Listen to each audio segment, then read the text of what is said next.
उदालगुरि जिल्लानि हरिसिंगा थानानि बेंखनाव थानाय आमलायगुरियाव नायल' गंसेल' गावारि फरायसालि गायसननानै ओनसोलनि गोबां फरायसाफोरखौ सोलोंथाइजों जौगाहोदोंमोन। भारत भुटान सीमा ओनसोलनि आमलायगुरि गामियाव थांनाय 2013 मायथाइयाव गुड शेफार्ड इंलिश स्कुल मुंनि गावारि फरायसालिखौ गायसननानै ओनसोलाव गोग्गो सोलोंथाइ होदोंमोन। नाथाय दुखुनांथाव बाथ्रा, साननि 12:30 रिंगायाव फरायसालि गखांनानै फरायसालिया हरखाब अर खामनानै सेवहांगार जायो।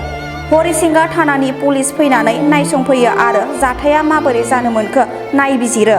लाइमोन समाज सिबियारि आरबिन दैमारिया जाथाय जानाय जायगायाव थांनानै गोथौ दुखु फोरमायो आरो हेफाजाब होनो थाखाय खोथा होयो।